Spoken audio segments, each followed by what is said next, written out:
This should be interesting. Okay, this comes from Dorset, where the Jurassic Coast is. Been very curious about this actually.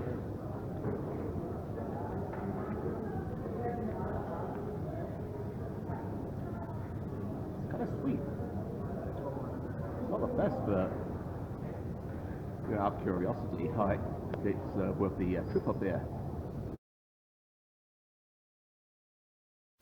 Hey guys, it's been a while. Got something for you. It's from the company Schleich, and this is my second parcel from them, and it's a very recent specimen. So, why don't we get ripped into it, shall we? Feels good holding one of these again. Now, I've got to apologise to you guys. As you know, I'm a writer. I've been incredibly busy. I'm working on 5 plot lines at once, so I just don't have time to do these reviews. So right now, I feel like you're inclined to make up for it.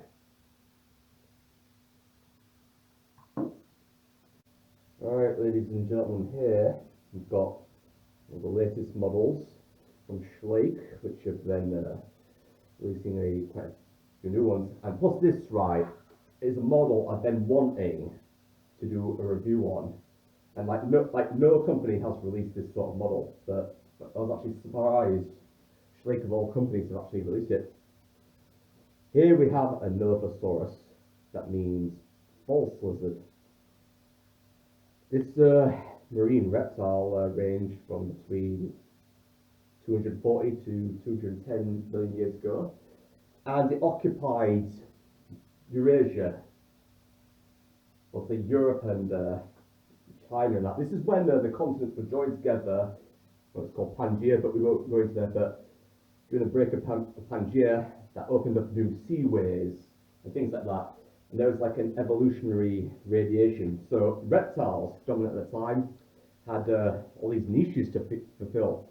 And Nothosaurus, right, would be the beginning of a major success story there. Nothosaurus belonged to a group of reptiles called the Sauropterygia. Now, to the public, right, this is not a group of animals they are familiar with. So I'll just put it short. The Sauropterygia means lizard flippers. And it doesn't exactly take a trained eye to see a similarity between this Nothosaur and the plesiosaurs that would come later on.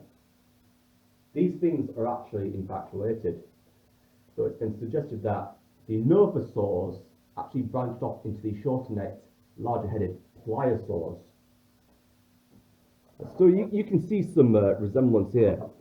The long-necked, interlocking teeth, these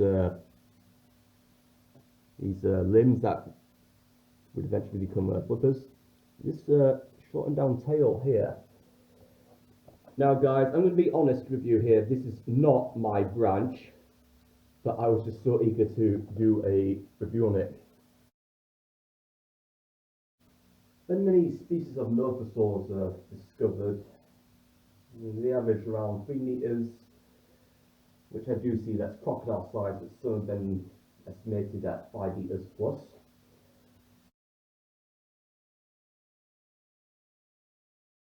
Doesn't take an expert to see that Nothosaurus is clearly like a semi-aquatic animal. You see these webbed feet there. It's kind of like a marine iguana, and this model actually borrows heavily from the coloration of a marine iguana there. But no, something like this, I don't see like a fully aquatic animal. No, this animal really had to come on to land, whereas plesiosaurs didn't. So like, I see a very stern, very convincing transitional element to that. Okay, so why don't I go into a view of the model here. Now, I'm quite ambivalent about this model here. for a variety of reasons. The coloration, I quite like. This speckle patterning on the back, very plausible. I always envisage a Nothosaurus as having like a grey coloration, like a marine iguana. Though if I did a repaint, I would put some maybe brown and green, like have some algae between them scales. Now I'm going to go into the cons of this model here. First and foremost, look at these teeth. They are absolutely horrific. They're like pegs when they really should be needle sharp. Crocodile like they would have interlocked. Also, there's a bit of bobblehead. Probably would have been thicker there. Also, I can't see the eyes there, so that's going to need some work. Also, we can work on the digits there. They should be more clawed, like a marine iguana. But this patterning, right, that's some good creative license there.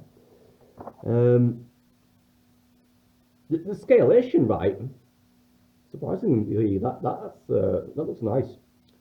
And this tail, it's got a little hint of a crest there. The plesiosaurs would eventually have their tails reduced out, and they would evolve a fluke. It's surprisingly, right, this is actually a decent model. Though I would file the I'd file the teeth down, make the eyes more presentable. Well, look at them teeth. It's got teeth worse than I do. So you know, I have a Nothosaurus as a specimen in one of my works. So just have one of these is a real privilege. Would you dive into the sea with one of these? You know, I've sat on the back of a crocodile before, but that was a saltwater crocodile. But one of these, even though it doesn't have jaws as big, still, I wouldn't risk it. That could take a chunk out of your torso. That'd be amazing, like if you were on a beach and you saw like a congregation of these lot. Now I do envisage them like all clustered together like crocodiles or marine iguanas. That'd be a sight to see. Now I was really hoping that PNSO would actually do a model of this. Well, we're at the mercy of the developers, so like anytime now, something exciting is going to come along. But no, I really do appreciate that Schleich have actually made this specimen. It's a must-have for like marine reptile enthusiasts. Thanks again for watching. Hope that review was okay. I apologise. I'm very busy, but hopefully I can continue to do these reviews regularly. It costs money and I don't have the time. But I hope I can get a sponsorship in due course. But anyway, right, I think tomorrow or within the week, I've got quite a few models I'm going to be doing some reviews on. So stay tuned. Alright, you lot take care.